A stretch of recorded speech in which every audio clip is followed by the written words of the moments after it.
Good morning. This is an open meeting of the United States Securities and Exchange Commission on July 11, 2012. Let me apologize for the late start. There's some bad traffic issues in D.C. this morning as a result of yesterday's weather.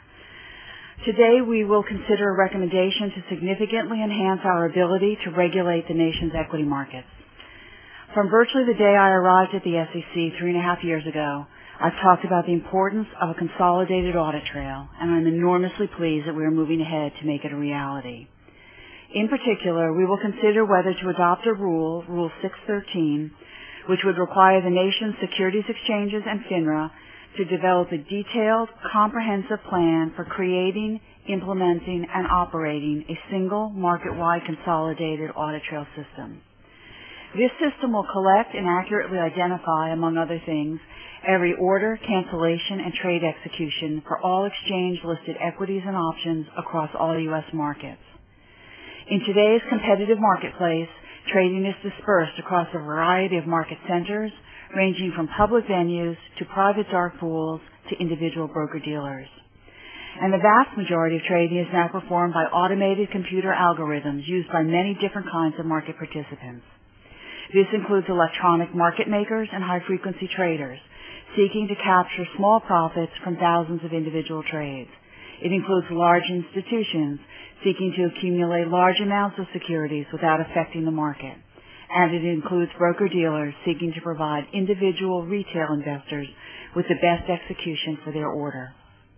As a result of this automation, market activity is now measured in milliseconds and microseconds, increments so small that only the speed of light becomes a limiting factor.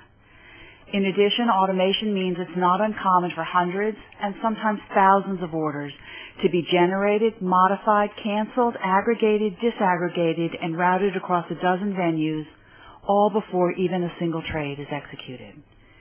In carrying out their responsibilities, regulators must be able to corral this vast amount of disparate data in a way that allows us to monitor, correlate, and analyze a vast stream of market events and transactions.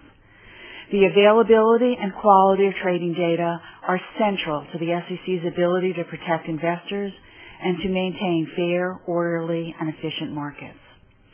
Though FINRA and some of the exchanges currently maintain their own separate audit trail systems, there are numerous shortcomings regarding their accuracy, completeness, accessibility, and timeliness. These limitations make it impractical for regulators to readily follow orders as they are routed, aggregated, rerouted, and disaggregated across multiple markets. For instance, after the flash crash of May 6, 2010, it took dozens of highly trained economists, financial professionals, and data technologists 4 months to aggregate and process the information required to fully analyze just a few hours of trading on a single day.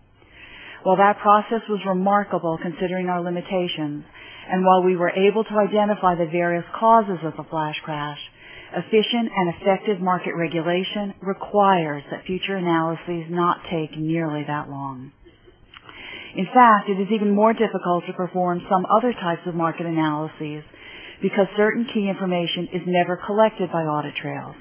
Information such as the identity of the customers who originate orders, or the fact that two sets of orders may have originated with the same customer.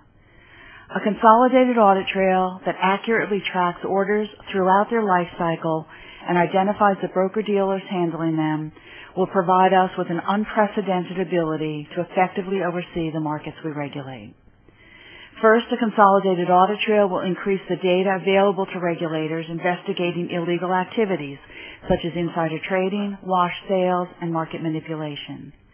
In particular, increased data will facilitate risk-based examinations, allow more accurate and faster surveillance, improve the process for evaluating tips, complaints, and referrals, and promote innovation in cross-market and principal order surveillance. Second, a consolidated audit trail will significantly improve the ability of regulators to reconstruct broad-based market events in an accurate and timely manner. The sooner regulators can reconstruct an event, the sooner we can inform the public and determine what, if any, responses might be required. Third, a consolidated audit trail will significantly increase the ability of regulators to monitor overall market structure, so that both the Commission and the SROs can be better informed about how our rules are affecting the markets. For example, having more precise data on the trading patterns of different types of market participants would help us better understand the impact of high-frequency trading on the quality and fairness of our markets. And finally, a consolidated audit trail will reduce the regulatory data production burdens on SROs and broker-dealers by reducing the number and types of ad hoc requests that regulators submit today. A consolidated audit trail that covers the entire market may also eliminate the need for multiple other, less efficient reporting requirements that market participants must currently comply with. The rule the Commission is considering today is the result of careful information gathering and thoughtful deliberation. Since the rule was first proposed in 2010, the Commission received many comments, and our staff have met frequently with interested parties about the proposal. This has helped us identify strengths and address weaknesses. As a result, there are some aspects of the rule we are considering today that differ from what the Commission had originally proposed. For example, the rule will now require broker-dealers to report their activity by 8 a.m. the next trading day. I believe that all of the most important regulatory benefits of a consolidated audit trail are just as achievable with a next morning deadline as they are with a real-time reporting requirement. However, many other aspects of the rule have not changed. For instance, the rule continues to require customer identifiers that will be assigned to every order and trade, something I believe is critical to achieving the regulatory benefits of a consolidated audit trail. This is not only necessary, but also given the many advanced technologies used by the markets to route, reroute, aggregate, and disaggregate customer orders across dozens of venues in the space of a few milliseconds, I am highly confident that it is achievable as well. Today's rule ultimately will lead to better protections for investors and fairer, more orderly, and efficient markets. I look forward to the Commission receiving a plan that meets the extensive requirements we have set forth in this rule and that is capable of evolving over time to match the needs of regulators of dynamic markets. Today's action adds to a growing list of significant measures we've put in place to make our financial markets safer and more efficient. In the past 2 years alone, we have put in place rules for revised market-wide circuit breakers and a new limit-up, limit-down mechanism to pause trading when markets move too far, too fast. We have clarified up front when erroneous trades are to be broken. We have effectively prohibited subquotes and barred naked access to the markets. And we have adopted a large trader reporting system that will allow us to better identify large market participants, to collect information and analyze their trading activity. And more recently, we've procured new technological capabilities and systems designed to collect and analyze the mounds of trade and order data that many public exchanges currently disseminate.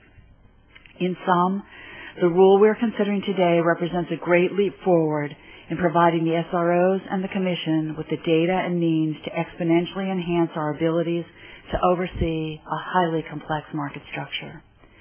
Before turning the discussion over to Robert Cook, the Director of the Division of Trading and Markets, to more fully describe the details of the rule, I'd like to acknowledge the exceptional efforts of David Shillman, Greg Berman, David Sue, Jennifer Callahan, Lee Duffy, Rebecca Liu, Carl Tugbert, and Nathaniel Stankard in the Division of Trading and Markets, Steve Cohen, Bruce Carpati, Hugh Beck, and many other contributors in the Division of Enforcement, John Polisi, Mark Donahue, Connie Kiggins, and the many contributors in the Office of Compliance, Inspections, and Examinations, Amy Edwards, Adam Glass, Vanessa Countryman, and Chuck Dale in the Division of Risk, Strategy, and Financial Innovation, and Meredith Mitchell, Debbie Flynn, Cynthia Ginsburg, and Robert Tepley in the Office of the General Counsel.